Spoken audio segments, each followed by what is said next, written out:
एक कुएं में बहुत से मेढक रहते थे। उनके राजा का नाम था गंगदत्त। गंगदत्त बहुत झगालू स्वभाव का था। आसपास 2-3 और भी कुएं थे, उनमें भी मेढक रहते थे। हर कुएं के मेढकों का अपना राजा था। हर राजा से किसी न किसी बात पर गंगदत्त का झगड़ा चलता ही रहता था।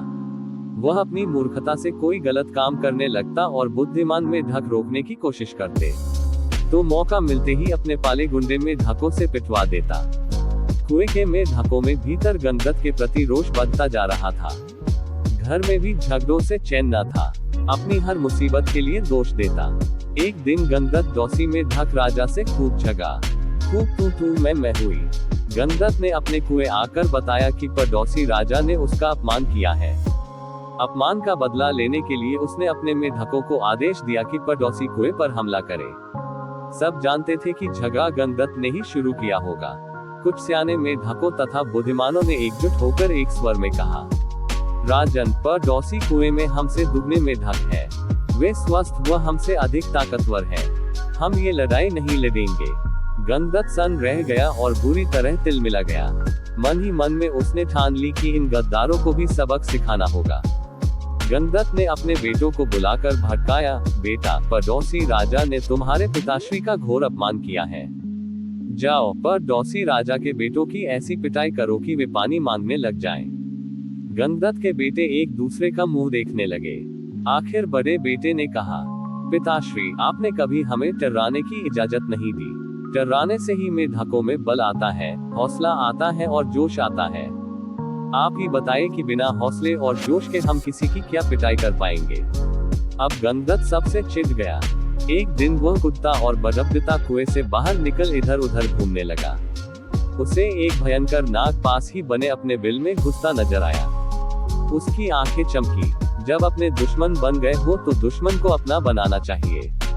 ये सोच वह बिल के पास जाकर बोला, नागदेव, मेरा प्रणाम। नागदेव फुफकारा, अरे मेढक, मैं तुम्हारा बैरी हूँ। तुम्हें खा जाता हूँ और तू मेरे बिल के आगे आकर मुझे आवाज दे रहा है।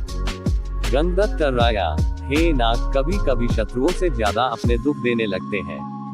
मेरा अपनी जाति वालों और सगों ने इतना घोर अपमान किया है कि उन्हें सबक सिखाने के लिए मुझे तुम जैसे शत्रु के पास सहायता मांगने आना पड़ा है।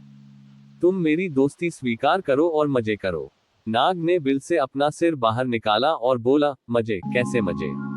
गंगदत्त ने कहा, मैं तुम्हें इतने में खिलाऊंगा कि तुम मुटाते मुटाते अजगर बन जाओगे।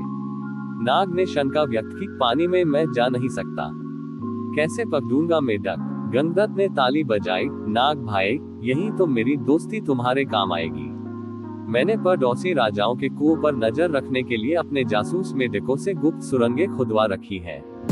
हर कुएं तक उनका रास्ता जाता है। सुरंगें जहां मिलती हैं, वहां एक कक्ष है। तुम वहां रहना और जिस मेढक को खाने के लिए कहूं, उन्हें खाते जाना। नाग गंगदत्त से दोस्ती के लिए तैयार हो गया, क्योंकि उसमें उसका लाभ ही लाभ था। एक मूर्ख बदले की भावना में अंधे होकर अपनों को दुश्मन के पेट के हवाले करने को तैयार हो तो दुश्मन क्यों न इसका लाभ उठाए। नाग गंगदत्त के साथ सुरंग कक्ष में जाकर बैठ गया। गंगदत्त ने पहले सारे डौसी मेढक राजाओं और उनकी प्रजाओं को खाने के लिए कहा। नाग कुछ सप्ताहों में सारे दूसरे कुओं के मेढक सुरंगों के रास्ते जा जाकर खा गया। जब सब समाप्त हो गए तो नाग गंगदत्त से बोला, अब किसे खाऊं? जल्दी बता। 24 घंटे पेट फूल रखने की आदत पड़ गई है। गंगदत्त ने कहा, अब मेरे कुएं के सभी सियानों और बुद्धिमान मेढकों को खाओ। वह खाए जा चुके तो प्रजा की बारी आई। गंगदत्त ने सोचा, प्रजा की ऐसी तैसी हर समय कुछ न कुछ शिकायत करती रहती है।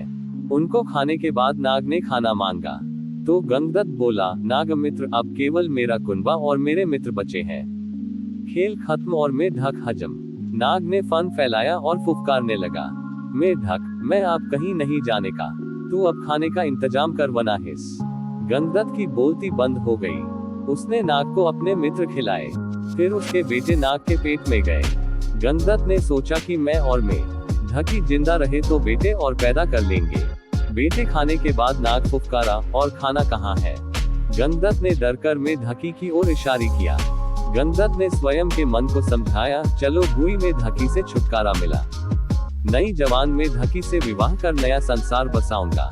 मेढक को खाने के बाद नाग ने मुंह फाड़ा, खाना। गंगदत्त ने हाथ जोड़े। अब तो केवल मैं बचा हूँ, तुम्हारा दोस्त गंगदत्त, अब लौट जाओ। नाग बोला, तू कौन सा मेरा मामा लगता है, और उसे हड़प गया। सीखा, अपनों से बदला लेने के लिए जो शत्रु का साथ लेता है उसका अंत निश्चित है।